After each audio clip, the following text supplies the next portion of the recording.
Assalamualaikum warahmatullahi wabarakatuh. Alhamdulillah, sebelum kami mulai, seperti yang telah kita sampaikan, bahwa di sini kita belajar bersama, ya. Karena kami tidak berani mengaku menjadi guru, ya. Karena hakikat guru telah kita ketahui bersama. Guru kita ialah yang tiada terkena kematian, kekal abadi. Ialah Allah Subhanahu wa Ta'ala, yang melalui junjungan Nabi besar Nabi Muhammad SAW kita berwasilah hingga sampai kita dihantarkan di hadirat Allah Subhanahu wa Ta'ala, ya. Jadi kita duduk bersama, tiada niat kami ingin menggurui, ya. Di sini kita hanya saling mengingatkan di dalam hal ketaatan dan kebaikan serta keselamatan dunia wal akhirat. Baik, terima kasih. Di awal saya ingin menyapa Bapak Ibu perihal kabarnya. Bagaimana kabarnya Bapak Ibu? Alhamdulillah sehat. Sehat zahirnya, mudah-mudahan juga sehat batinnya. Dan mudah-mudahan kita digolongkan daripada orang-orang yang beruntung. Amin amin ya robbal alamin. Dikatakan beruntung ialah yang setiap harinya kita memperbaiki ibadah kita untuk semakin baik, memperbaiki ketakwaan kita, kesabaran kita, serta tauhid kita, ya. Jangan sampai kita termasuk di dalam golongan yang merugi.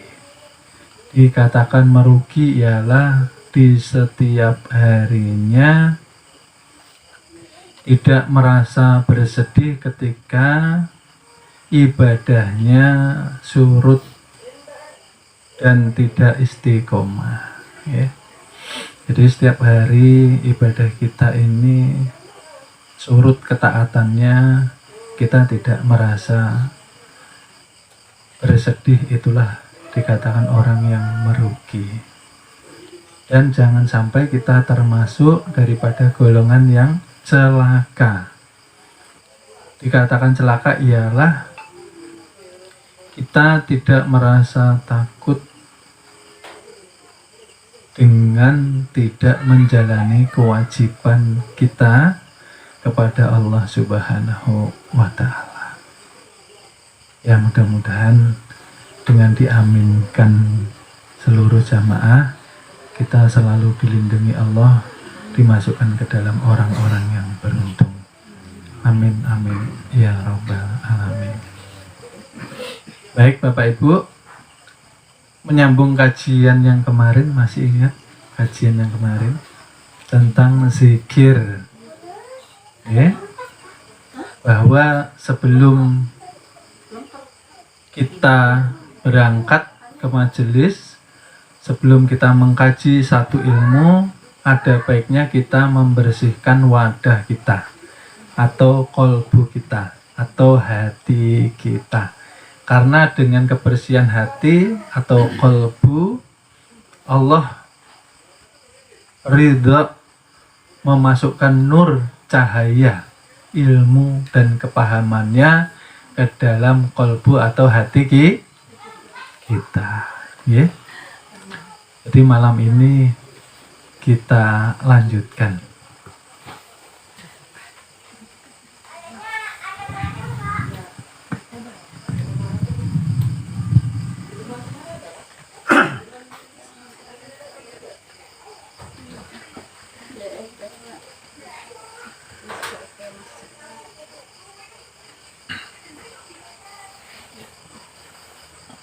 Yang belakang kelihatan ya. Jadi malam ini kita akan mempelajari wasilah atau jalan untuk sampai menuju kepada Allah Subhanahu wa Ta'ala. Ini kajian kita sampaikan kepada yang menyimak di daerah-daerah yang masih baru masuk supaya mampu mengikuti pelajaran. Yang sudah mengikuti kajian dari awal ini sifatnya hanya mengulang, ya. Jadi kita berikan kesempatan yang baru belajar supaya tidak bingung atau mudah untuk mengejar kajian nanti. Jadi wasilah atau jalan untuk sampai kepada Allah ada di dalam diri kita, ya. Terbagi menjadi 4 bagian, ya. Untuk mengenal Allah, kita harus melalui yang namanya syariat. Untuk mengenal Allah, yang kedua kita harus bertorekoh. Ya.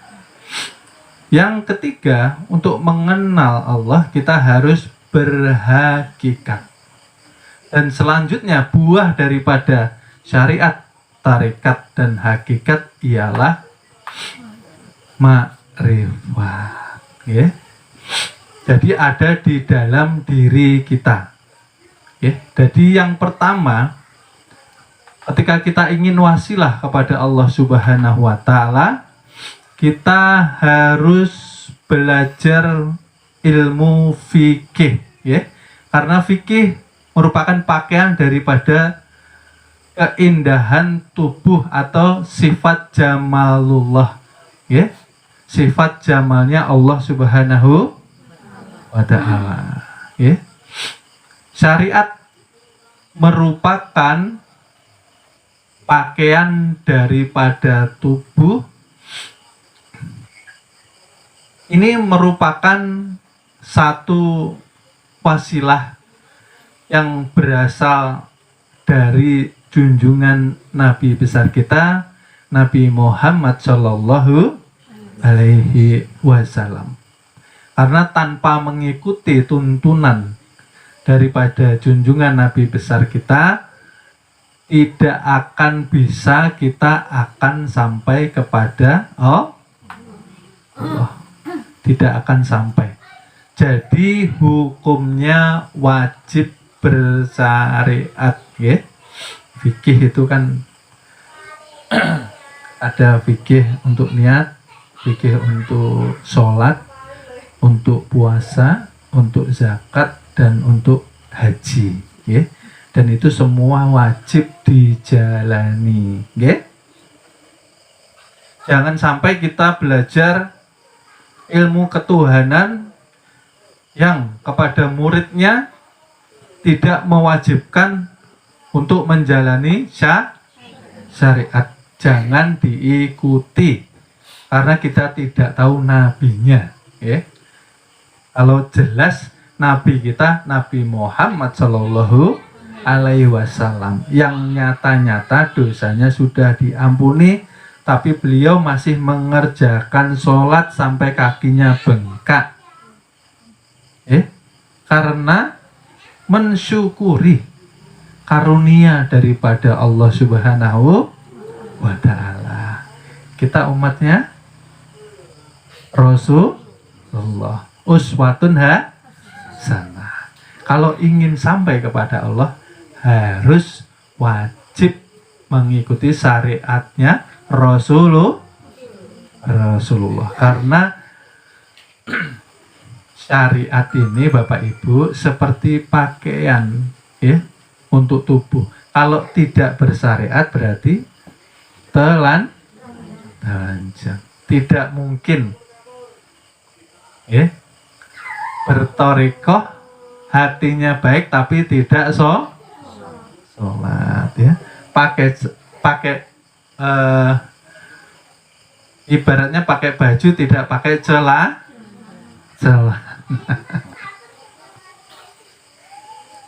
Seperti itu. Jadi ketika tubuh ini mengikuti syariatullah yang dibawa, yang dituntunkan kepada Rasulullah, kepada umatnya, keindahan itu tampak melalui tubuh, lalu terzahir zikir alhamdulillah ini tempatnya di tubuh kita Bapak Ibu. Jadi kita zikir jangan asal zikir, harus bisa menempat. Jadi ini alhamdulillah ini wujud dari ujung rambut sampai ujung kaki. Ini alhamdulillah ke batang tubuh, bukan keluar tuh. Alhamdulillah karena dari tiada kita diadakan. Setelah ada kita diberi berbagai kenikmatan. Disitulah alhamdulillah terucap. Ketika sudah sempurna syariatnya, sudah sempurna belajar fikih nahwu sorobnya, kita harus melanjutkan untuk mempelajari ilmu tarekoh. Ilmu tarekoh dikatakan pakaiannya ialah ilmu tasawuf. Jadi hati ini juga perlu dibungkus dengan pakaian yang dikatakan tasawuf. Kenapa Bapak Ibu? Karena sehebat apapun orang itu ahli ibadah, sehebat apapun orang itu ahli sujud, sebagus apapun bacaan Al-Qur'annya, sebanyak apapun zikirnya, kalau hatinya kotor, dipenuhi dengan penyakit hati, dikatakan hatinya ini membawa, pelajarannya kemarin, najis batin. Artinya apa? Yang dikatakan tadi, di zohirnya dia ahli ibadah, di rukun kolbunya gugur semua ibadahnya di hadapan Allah Subhanahu wa Ta'ala. Tersembunyi Bapak Ibu, tidak kelihatan. Kalau ini tadi kelihatan, karena zohir. Karena zohir ini tidak disempurnakan dengan batin untuk membersihkan hati, menata hati, menghadirkan hati, mengenalkan hati kepada Allah, maka hati itu rawan dipenuhi dengan kotoran batin atau penyakit hati. Oleh sebab itu kemarin di pelajaran yang lalu, murid-murid diwajibkan istiqomah di dalam zikir. Karena zikir satu-satunya jalan untuk membersihkan penyakit melalui 7 latifah, searam jarum jam, dari pusar, lalu ke dada kanan, ke ubun-ubun, lalu yang terakhir ke hati sebelah kiri. Terus seperti itu Bapak Ibu, setiap habis sholat wajib dan sholat zikir tidak boleh ditinggalkan. Jadi harus tahu menempatkan zikir itu.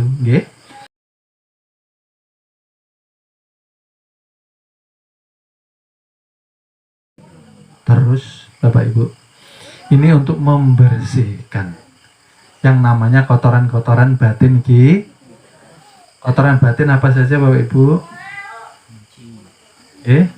Sifat hewan, sifat syaitan, sifat iblis, sifat serakah, angkara murka, sifat tamak, ujub, riya, sombong.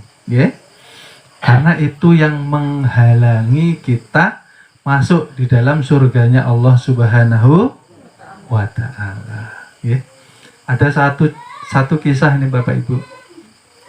Para sahabat sedang berkumpul di dalam satu masjid bersama Rasulullah. Lalu Rasulullah mengatakan, sebentar lagi ada ahli surga lewat, kepada para sahabat. Sahabat bingung. Ini yang mengatakan Rasul berarti yang dikatakannya benar. Ya. Karena Rasul tidak pernah berbohong dalam berucap. Lalu tidak lama kemudian, betul ada seorang pemuda lewat, ya, yang bajunya lusuh dan wajahnya terlihat seperti seorang yang tidak beriman atau bukan ahli ibadah. Lewat, ya, melewati rombongan para sahabat. Keesokan harinya Rasulullah mengatakan yang sama, dan yang sama pun itu yang lewat. Jadi di dalam hati para sahabat, apakah ini mungkin dikatakan ahli surga? Pakaiannya, ya, orangnya tidak mencerminkan ahli ibadah, ya, tidak meyakinkan di dalam para sahabat itu tadi. Lalu saking penasaran para sahabat itu, lalu suatu hari para sahabat mengikuti orang itu tadi, ya, berpura-pura sebagai tamu di dalam rumahnya karena ingin mengetahui apa amalannya, sehingga Rasulullah mengatakan bahwa dia ini seorang ahli surga. Ya. Jadi sahabat itu tadi berpura-pura menjadi musafir, ya, tidur di rumahnya. Ya. Malam sahabat itu tahajud, ya. Dilihatnya yang dikatakan orang ahli surga tadi tidur Bapak Ibu, tidak tahajud. Ya, sahabat tahajud, ya, orang itu tadi ngorok, ya, tidur Bapak Ibu. Paginya setelah sholat subuh, sahabat ini melakukan puasa Senin Kemis, ya. Yang dikatakan ahli surga ini pun tidak puasa Bapak Ibu, ya. Tercenganglah sahabat itu tadi, tapi masih dipendam. Lalu sholat duha, ya. Ketika sahabat sholat duha, yang dikatakan Nabi ini tadi ahli surga, dia hanya mengasah cangkul Bapak Ibu. Mau berangkat ke sawah mencang, tidak sholat duha. Lalu karena tidak sabarnya sahabat itu tadi bertanya, wahai Fulan bin Fulan, sebetulnya saya mohon maaf, di sini saya hanya ingin mengetahui amalanmu. Jadi saya sengaja menginap untuk mengetahui apa amalanmu. Yang dikatakan Rasulullah, tanpa sepengetahuanmu wahai Fulan bin Fulan, engkau dikatakan ahli surga. Ya. Karena saya perhatikan ketika saya tahajud, engkau pun tidak sholat tahajud. Engkau asik tidur. Ketika lepas habis subuh, sholat bersama, saya niat puasa Senin Kemis, engkau pun tidak puasa. Ketika sholat duha pun, engkau justru bersiap-siap untuk berangkat bekerja. Lalu di mana amalan yang menjadikanmu dikatakan ahli surga? Lalu si Fulan bin Fulan tadi bicara, betul wahai sahabat Rasul, apa yang engkau katakan. Maka dari sebab itulah mohon doakan saya supaya bisa sholat tahajud. Doakan saya wahai sahabat Rasulullah supaya saya kuat puasa Senin Kemis, dan doakan pula saya ya Rasul supaya sahabat Rasulullah supaya saya bisa istiqomah sholat duha. Ya. Jadi sekarang apa rahasianya engkau dikatakan ahli surga? Ketika itu saya pernah diminta Rasulullah untuk menjaga satu amalan saja yang harus diistiqomahkan selama semalam suntuk atau 24 jam. Amalan apakah itu wahai fulan bin fulan? Rasulullah hanya mengatakan jagalah kebersihan dan kesucian hatimu. Ternyata ini amalannya Bapak Ibu, amalan para calon penghuni surga. Lalu sahabat tercengang. Betul yang engkau katakan, bahwa sholat tahajud itu ringan saja, mudah. Puasa pun ringan, apalagi sholat duha. Yang berat ialah menjaga kebersihan dan kesucian hati selama 24 jam. Bagaimana hati ini tidak mempunyai iri dengki? Bagaimana hati ini bersih daripada sifat sombong, ujub, riak, merasa lebih baik daripada yang lainnya? Bagaimana hati ini tidak membenci sesama dan selalu baik sangka kepada Allah dan kepada seluruh makhluk, serta terhadap takdir yang Allah titipkan kepada manusia. Ini yang berat Bapak Ibu. Jadi ilmu tasawuf ialah ilmu untuk menjaga hati supaya bersih dan suci 24 jam. Tiada lain dan tiada bukan ialah mengistiqomahkan zikrullah. Barang siapa istiqomah dengan zikirnya, ketika disebut nama Allah, maka akan bergetar hatinya, bergetar badannya. Dikatakan orang tahu sampai merinding kalau mendengar nama Allah. Kalau kita kan kebalik sekarang ya, gemetar ketika melihat hantu. Nah, Bapak Ibu, ada hantu gemetaran, takut. Tapi kalau berzikir, nah, belum tergetar hati kita. Dalam artian hati kita belum hidup. Kenapa belum hidup? Karena belum istiqomah zikirnya Bapak Ibu. Belum mendapatkan kenikmatan di dalam zikir itu tadi. Bagaimana hati kita menjadi tenang. Ketika zikir, hati kita tidak hadir kepada Tuhan.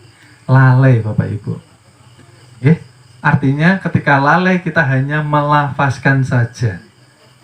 Melafazkan kan sampai tenggorokan, tidak sampai ke kolbu kita, karena tidak ditujukan ke 7 latifah untuk membersihkan penyakit yang ada di dalam diri kita, di dalam kolbu kita. Rajin zikir, rajin sholat, maksiat jalan. Itu artinya tanda lalai hati kita. Makanya ini dikatakan amalan calon penghuni surga. Hati ini berat Bapak Ibu untuk menjaga kebersihan dan kesuciannya. Bagaimana kita membersihkan hati kita supaya tidak membenci saudara-saudara kita, ya kah? Terkadang satu keluarga saja bisa saling membenci gara-gara hanya harta warisan. Satu keluarga, saudara-saudara masih bisa kelahi, apalagi orang lain.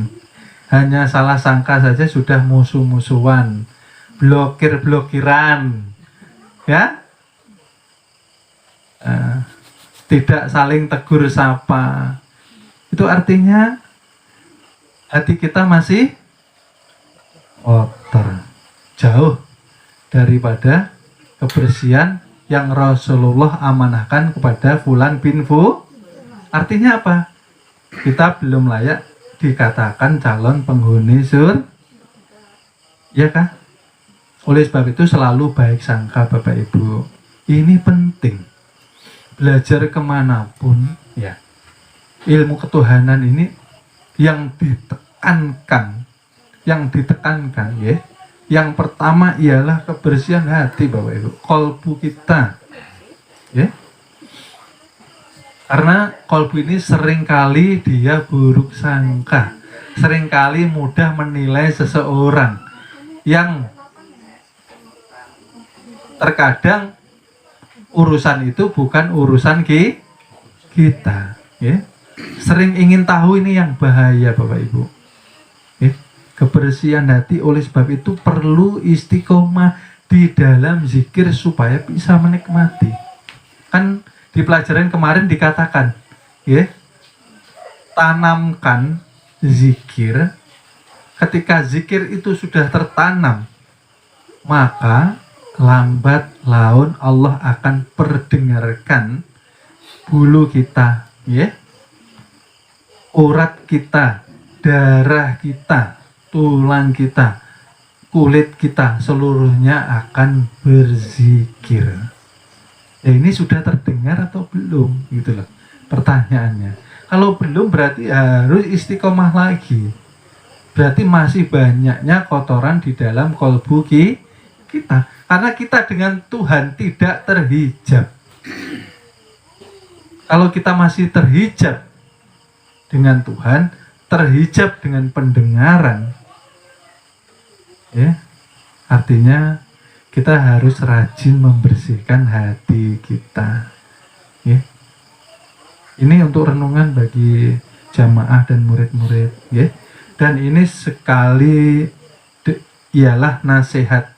Ketika ingin belajar ilmu ketuhanan, jangan hanya mencari ilmunya, ya, tapi carilah kedamaian di dalam kolbu kita. Sesama saudara jangan berselisih. Kalau belum tahu duduk permasalahannya, tabayun. Jangan buruk sangka, utamakan baik sangka. Ini yang membahayakan, ini yang menjerumuskan kita, ini yang menjatuhkan kita sendiri. Orang kalau sudah buruk sangka, melihat saudaranya ya sudah tidak senang. Ini Rasul tidak mengajarkan seperti ini. Bukankah siapa yang mawujud bihaqi, barang siapa tidak bisa melihat Tuhan di setiap perwujudan ciptaannya, maka pandangannya pandangan yang sia-sia Bapak Ibu. Kalau Bapak Ibu hanya melihat ini cangkir, Bapak Ibu tidak bisa melihat biji besinya, ya kan? Bukankah ini bisa dikatakan gelas karena menjadi sifat, karena ada bentuknya. Oleh sebab itu ada namanya, asma itu namanya, karena ada wujud, ada sifatnya. Timbulnya sifat karena adanya zat. Zatnya gelas ini apa tahu Bapak Ibu? Biji kelihatan nggak Bapak Ibu? Tidak kelihatan kalau sekilas. Oleh sebab itu seringlah kita tafakur. Dengan orang itu jangan mudah membenci, jangan mudah buruk sangka. Kalau kita ahli ibadah, ahli sujud, kita kalau buruk sangka dengan orang, gugur semua ibadah kita. Siapa orang itu hakikatnya? Bukankah kita ini sejak dilahirkan tidak ada Bapak Ibu di pelajaran? La maujud bihaqi Allah.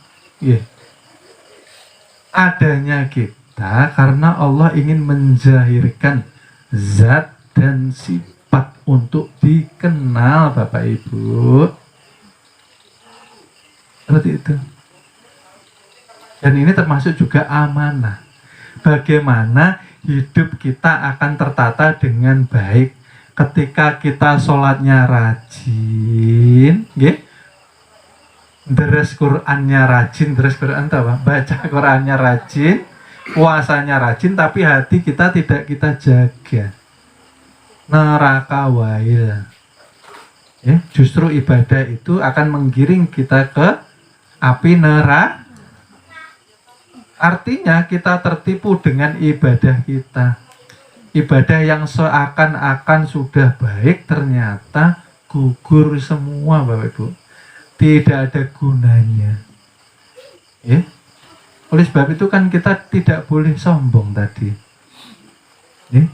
Yang tadi ibadahnya hanya fardu saja, yang wajib saja, yang dikatakan ahli surga tadi, yang sunahnya banyak yang lepas tapi hatinya bersih. Allah terima, Allah ampuni, Allah ridhoi, sehingga dia menjadi calon penghuni surga. Karena masuk surga itu kan syaratnya bukan kita menjadi ahli ibadah sebetulnya. Bagaimana kita menjalani ibadah dengan ikhlas lillahi ta'ala. Kita ikhlas apa tidak Bapak Ibu sholat? Ikhlas. Kalau ikhlas, kalau seandainya surganya dihilangi, hanya ada neraka, sholat tidak sholat masuk neraka, masih mau sholat?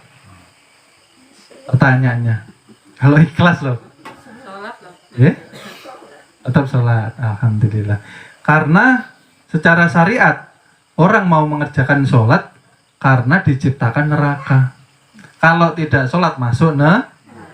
Nah, kalau sekarang surganya dihapus, seandainya. Kalau orang sudah ikhlas lillahi ta'ala, kalau itu memang kewajiban yang Allah sudah berikan kepada kita sebagai umat junjungan Nabi besar kita, Nabi Muhammad SAW, dengan agama Islam, kita tetap harus menjalani. Karena neraka itu akan terasa indah dan sejuk ketika kita masuk bersama Allah Subhanahu, masuk dengan keridhoannya Allah Subhanahu wa ta'ala. Itulah ikhlas. Oleh sebab itu, barang siapa sholatnya hanya mengharap surga, hanya mengharap dunia, hanya mengharap pahala, maka Allah akan lemparkan ke api neraka.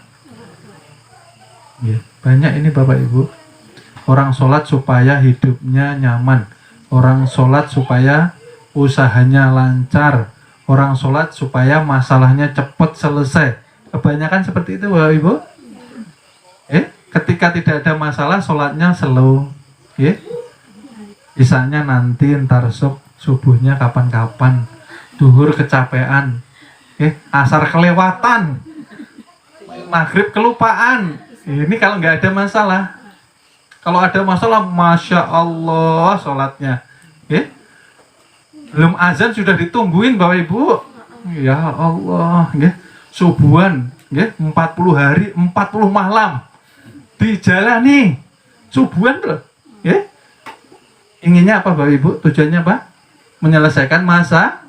Orang-orang inilah yang nanti dilempar ke api neraka. Karena tujuan dunia dijadikan sembahannya, tujuan dunia dijadikan Tuhannya. Allah hanya dipakai untuk perantara saja Bapak Ibu. Artinya tidak ikhlas di dalam sholat. Hati-hati. Ini dikatakan syirik khafi, syirik yang tersembunyi. Ada masalah, tidak ada masalah, sholat harus istiqomah Bapak Ibu. Bukannya kan ini wajib.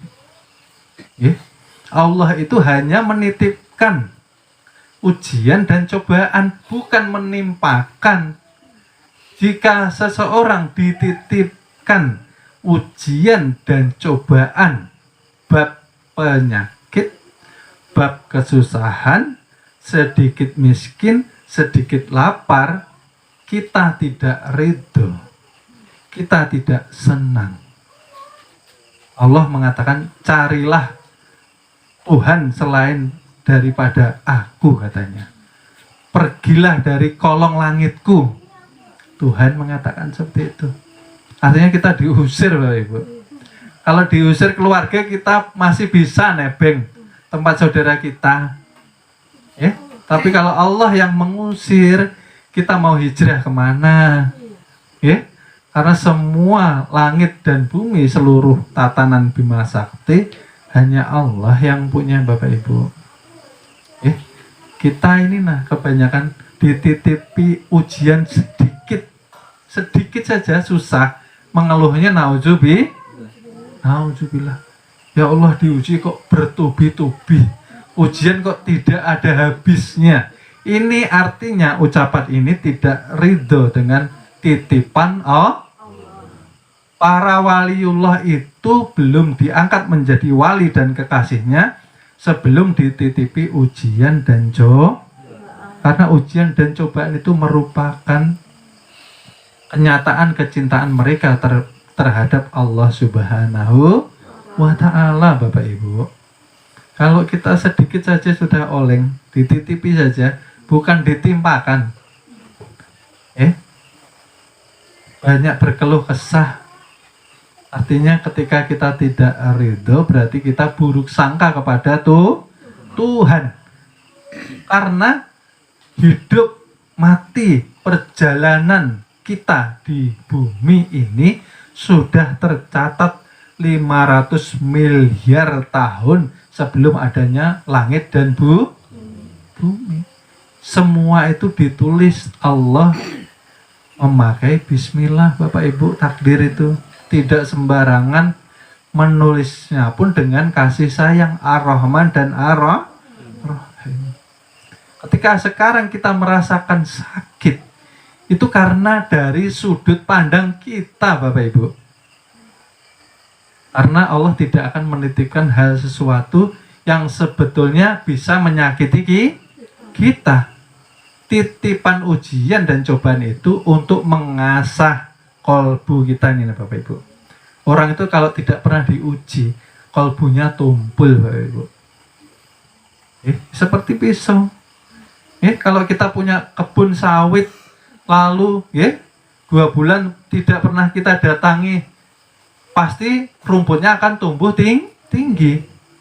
Lah kalau pisau kita tumpul, bisa kan membersihkannya? Tidak bisa. Susah, Bapak Ibu. Oleh sebab itu Allah titipkan ujian, cobaan. Untuk apa? Menajamkan hati kita untuk sepenuhnya bergantung kepada Allah Subhanahu. Ketergantungan ini yang Allah lihat. Ketika ada masalah, ada ujian, ada cobaan, hati kita bergantungnya ini kemana? Kebanyakan masih dunia. Menghadap Allah pun kan masih minta imbalan. Itu tadi saya katakan, mayoritas, rata-rata, kalau di syariat 40 hari, 40 malam, subuhnya tidak boleh lepas. Ketika Allah angkat, tidak istiqomah.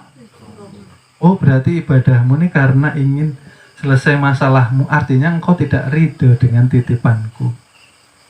Yang menitipkan kekasih, katanya. Bahwa kita hidup ini kan sebetulnya hanya menjalani garis takdir yang sudah Allah tuliskan kepada kita, Bapak Ibu. Kita yang tidak ridho, kita yang tidak sabar, lalu hidup kita akhirnya semrawut. Hidup kita akhirnya rusak gara-gara kita tidak sabar menjalani ketentuan yang sudah Allah tetapkan kepada takdir kita. Ini hati kalau kotor, dia rawan buruk sangka. Ke Tuhan saja buruk sangka, apalagi ke manusia. Tetangganya beli motor panas dingin, tetangganya beli mobil, siup. Nah, ya kan? Tetangganya bangun rumah, nah siup-siupan itu. Nah, artinya kan hati ini sangatlah penting Bapak Ibu. Kendaraan kita, kolbu itu sebagai tempat jalannya. Kemarin kan sudah dikatakan bagaimana ketika kita punya rumah, di dalam rumah banyak hantunya, banyak syaitonnya. Apa kira-kira Bapak Ibu ini mau masuk rumah? Tidak berani. Ya seperti itu kolbu kita. Ketika kolbu kita masih banyak dihuni sifat jin syaitan, sifat iblis, sifat hewan, maka nur daripada Allah Subhanahu wa Ta'ala tidak akan dimasukkan ke dalam kolbu. Tidak akan bisa kita menerima nikmatnya zikir. Ini Bapak Ibu, bagaimana hati ini ketika sudah bersih hatinya, maka akan kenal Allah. Allah akan mengenalkan dirinya kepada kita. Kajian kemarin sudah dikatakan, kita tidak bisa panah dalam penglihatan kolbu yang mempanakan kita hakikatnya Allah Subhanahu. Kita tidak bisa makrifat.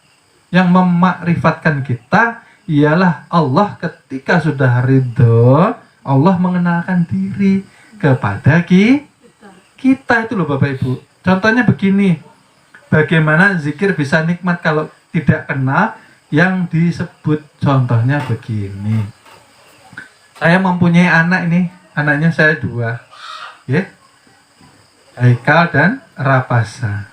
Saya katakan Bapak Ibu, tapi Bapak Ibu tidak pernah melihat anak saya. Ketika di rumah, apa bisa Bapak Ibu membayangkan anak saya?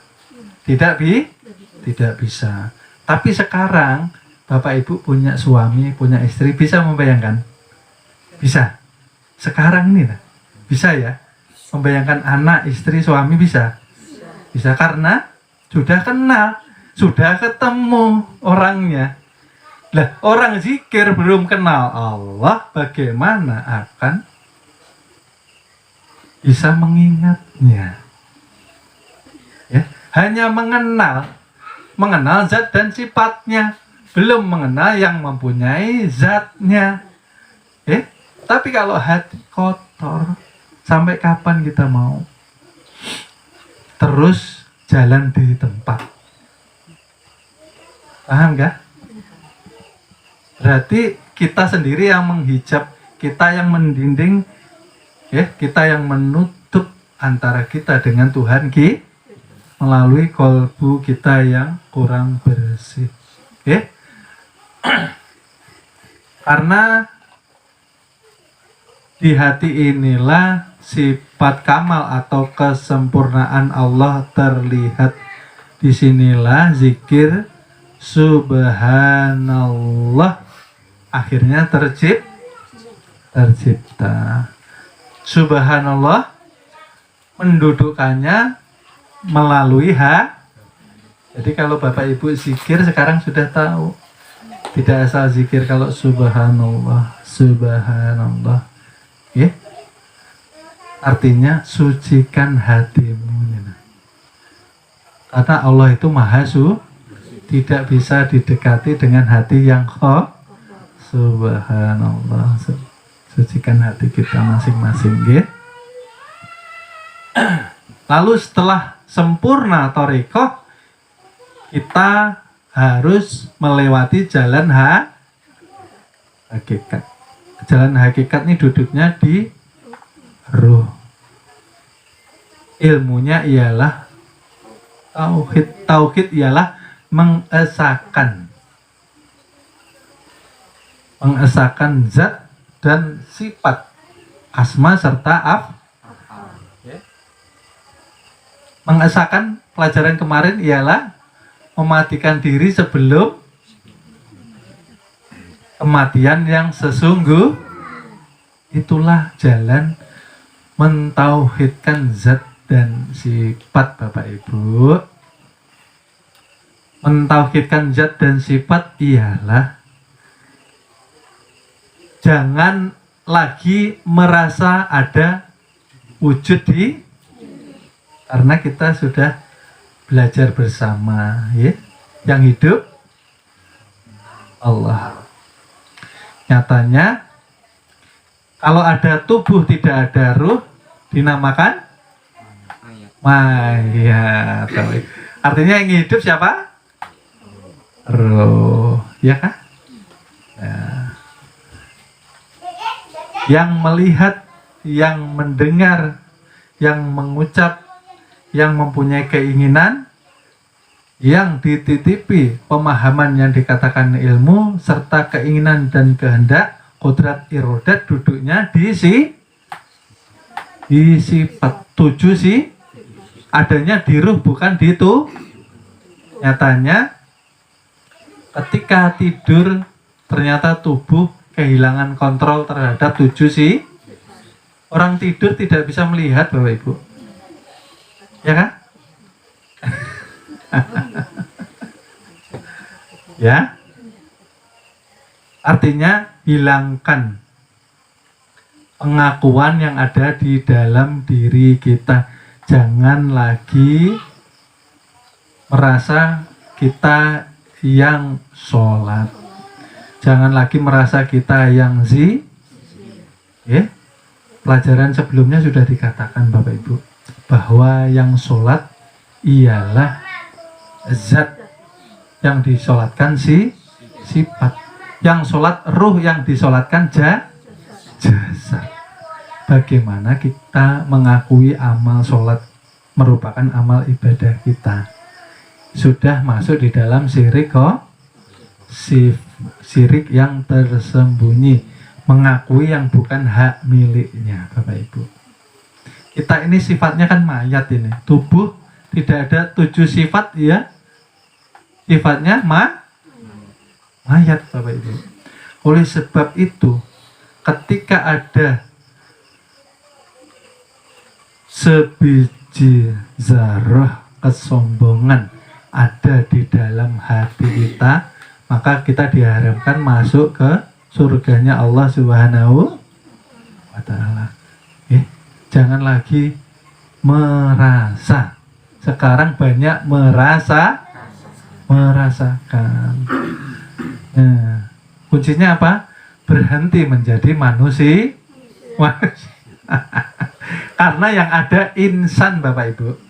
Insan ialah rahasia daripada zat sifat Tuhan.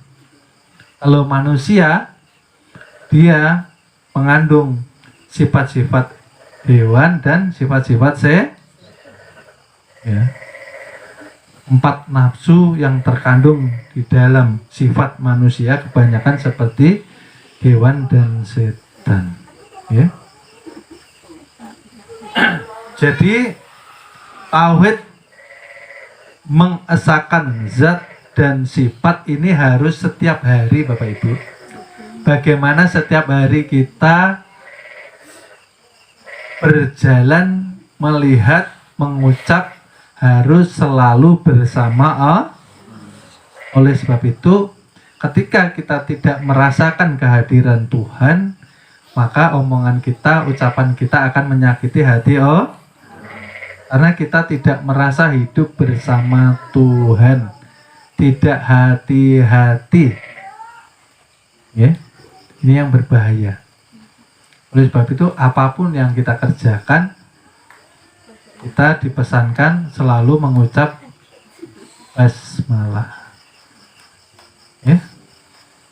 Karena mentauhidkan ialah bagaimana keseharian kita selalu bersama Allah ketika kita duduk, berdiri atau berbaring ya Bapak Ibu. Ini dikatakan pakaian ruh, sifat jalal atau kebesaran. Disinilah Allahu Akbar berarti duduknya di ruh kita. Sholat pertama kali Allahu, karena kita melihat dengan nyata, jelas dan terang ruh yang mendirikan jasad. Betul nggak Bapak Ibu? Betul. Ketika syariat sudah dijalani dengan sempurna, ya, dilengkapi dengan kebersihan hati, setelah bersih hati dia mentauhidkan Tuhan di setiap harinya, buahnya ialah makrifat. Artinya apa tuh Bapak Ibu? Ketika tiga ini sudah kita jalani dengan sempurna, Allah ridho dengan kita. Bapak Ibu ini belajar ilmu ketuhanan supaya bisa menempatkan diri di hadapan Tuhan, Bapak Ibu. Bapak Ibu ini diciptakan dari yang tadinya tidak ada menjadi setelah ada. Kalau tidak kenal, kebanyakan tidak tahu diri. Orang tidak kenal Tuhan, tidak punya akhlak di depan Tuhan. Ya? Orang yang tidak kenal Tuhan, perilakunya seperti hewan, binatang buas, seperti syaitan. Hidup semaunya, tidak menjaga keluarganya daripada api neraka. Keluarga secara syariat ialah orang tua kita, anak kita, istri kita, kakek nenek kita.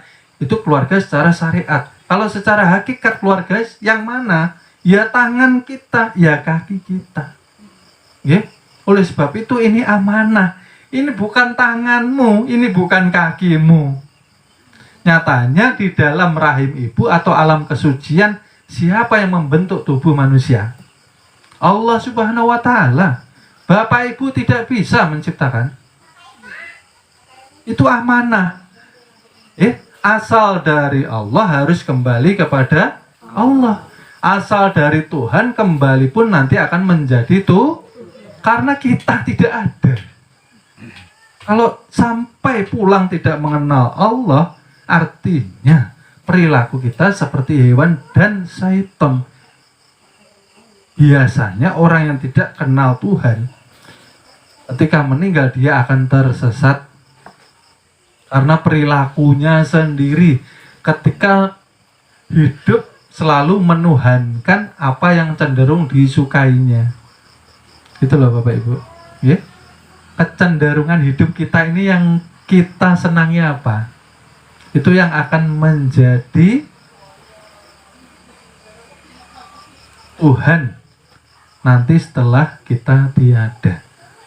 Oleh sebab itu, ruh inilah yang awal mula kenal Allah, sudah makrifat dan dia sudah baiat kepada Allah, bersih dan suci, pulangnya pun harus bersih dan harus mengenal Tuhannya, Bapak Ibu.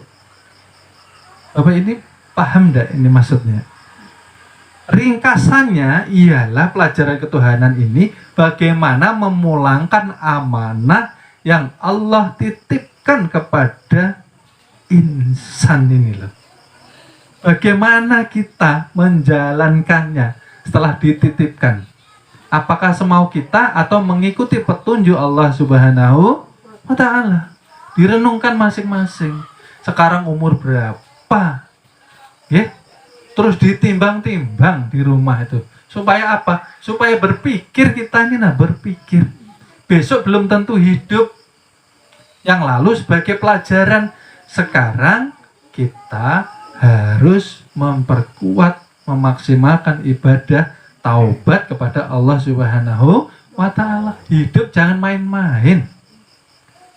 Masalah rezeki Allah sudah tanggung. Kenapa kita ketakutan? Yang ditanggung Allah kita ketakutan, yang tidak ditanggung Allah kita kebingungan.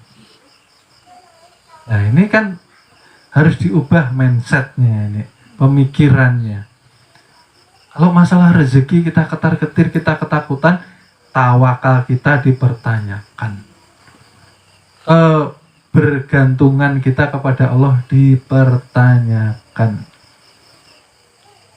Jadi selama ini hidup kita ini kemana? Diberi kenikmatan, syukurnya bagaimana? Diberi waktu tobat, tobatnya bagaimana? Atau sekedar tobat lalu kembali tobat kalau susah Bapak Ibu, kalau kesusahannya diangkat maksiat lagi. Ya kan seperti itu bapaknya kan. tidak bisa menempatkan diri di hadapan Allah Subhanahu. Allah itu maha segalanya loh Bapak Ibu. Nah kalau sudah dikenalkan semuanya ilmu ini ada di dalam diri dan kita pun hakikatnya tidak ada, lah kita jalan kok was-was, takut, khawatir. Artinya kita tidak yakin, tidak beriman kepada Tuhan. Tanyakan kepada kalbu kita masing-masing. Lah sholat kita ini nyembah siapa? Mengatakan mempunyai Tuhan, tetapi kita berjalan di atas dunia selalu gelisah. Hidup selalu tidak menentu pikiran kita. Tanyakan kepada diri masing-masing. Apa betul sudah bertaubat atau hanya bermain-main saja hidup? Besok tidak ada yang menanggung loh Bapak Ibu. Ya, sering saya katakan, bisa jadi malam ini kita terakhir bertemu. Bisa jadi. Karena kematian tidak menunggu sakit, tidak menunggu tua, yang muda banyak. Yang tua juga jangan seperti itu. Ya. Diberikan selama ini kehidupan oleh Allah, rezeki yang melimpah, kenikmatan yang tumpah ruah, kita kemana saja selama ini? Pertanyaannya kan seperti itu. Allah titipkan sedikit saja kalau kita tidak mampu meridhoi.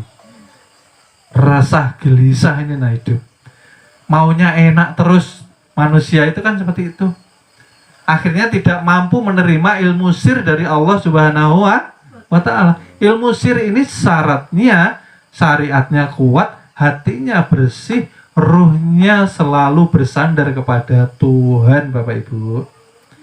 Kenapa seperti itu? Mencari ridhonya. Dia sholat, dia puasa, dia zakat, dia haji atau umroh, tidak untuk ingin dilihat orang, tidak untuk ingin supaya dia bisa membanggakan amalnya, tidak mengharap surga dia. Karena amal ibadah kita kalau ditimbang dengan kenikmatan yang Allah berikan kepada kita tidak seimbang Bapak Ibu. Bapak Ibu ini nah selama hidup sampai detik ini ibadahnya ditimbang dengan mata ini Bapak Ibu, itu timbangannya tidak seimbang. Lebih berat kenikmatan Tuhan itu loh. Nah kita ini manusia tidak sadar-sadar, diberi waktu yang melimpah masih main-main, diberi kehidupan yang orang mati pun ingin hidup karena menyesal. Setelah dikubur baru dibuka semuanya itu nah, dosanya, kesalahannya. Tapi kita yang hidup santai-santai, ya. Oleh sebab itu kan sering dikatakan, kalau lahir kita sudah menangis, masa kita pulang mau menangis juga? Ya. Berpulang ke rahmatullah itu nikmat Bapak Ibu, nikmat sekali. Harusnya kita senang, harusnya kita gembira. Oleh sebab itu kalau orang meninggal selamatan, sebetulnya itu merayakan kemenangan, berhasil sampai menjumpai kekasihnya, husnul khotimah. Lala kita belum pulang, masih buta mata hati kita, belum mengenal Tuhan, tidak tahu arah kita pulang. Bagaimana mau tersenyum berpulang, bagaimana mau nikmat? Yang ada ketaku gelap Bapak Ibu, nggak ada cahaya. Di rumah saja kalau gelap kita pasti mencari penerang kok. Kalau mati lampu itu, udah dikubur cari penerang di mana? Nah, ya itu kita pikirkan. Kita menyampaikan secara berulang-ulang karena kewajiban saling mengingat untuk diri kami pribadi, umumnya untuk kita ilmu ketuhanan yang dicari apa? Kalau tidak bisa memulangkan amanah Tuhan, ya, Karena kebanyakan kita syirik semua kalau belum mengenal Tuhan, nggih. Oleh sebab itu dikatakan, nggih, tubuh hindari dari syirik jali. Syirik jali ini contohnya apa Bapak Ibu? Contohnya ya memagari badan dengan makhluk. Contoh, ya, kalau ada orang hamil, ya, mendatangi tempat orang meninggal, biasanya kan tidak boleh, ya. Atau orang hamil melewati tempat-tempat yang angker, biasanya suruh bawa gunting, ya. Terus apa lagi? Bulu landak, cemeti, silet, kayu, kaca, ya. Itu kalau kita belajar ilmu tauhid hakiki, tauhid uluhiyah, tauhid ketuhanan, itu sudah kita dikatakan syirik jali kita. Artinya kita sudah tidak percaya dengan lindungan daripada Allah Subhanahu, masih ketakutan Bapak Ibu, ya? Atau mungkin anak kita kerja di luar kota, di luar pulau, ya, lalu dicarikan apa itu Bapak Ibu? Pagar diri, ya, pagar diri apa itu? Kulit macan, apalagi kumis macan, ya, lama-lama gigi macan untuk kalung, ya, macam-macam, ya, yang pakai isip, pakai ajimat, ya, itu kita tidak boleh Bapak Ibu, ya, itu syirik jali, ya. Rumah baru dipagari, ya, pakai pagar emas atau pakai ditumpahkan darah ayam atau sapi, ada kan Bapak Ibu di daerah-daerah masih, itu pun juga tidak boleh, karena ketika syirik digugurkan semua amal ibadah kita selama hidup, ya. Berarti tidak percaya Tuhan, ya. Tuhan bersama kita, masih ketakutan, masih cari syariat memagari, membuka aura, ya, agar disenangi orang, ya, penglarisan macam-macam, ya. Lalu yang terakhir, hindari hati dari syirik khafi. Syirik khafi sudah kita jelaskan, ya, bahwa ketika ibadah lillahi ta'ala, jangan mengharap apapun selain daripada ridhonya Allah Subhanahu. Itu saja Bapak Ibu. Ini ringkasannya. Kesana kemari berguru pada para tuan guru, ringkasannya bagaimana memulangkan amanah rahasia yang Allah titipkan kepada kita. Bagaimana kita bisa diridhoi Allah Subhanahu wa ta'ala, ya. Mudah-mudahan pengajian malam hari ini membawa keberkahan, ya. Kami akhiri cukup sekian dahulu karena ada yang rumahnya jauh, terlalu malam, ya. Mudah-mudahan barokah. Minggu depan kita sambung kembali.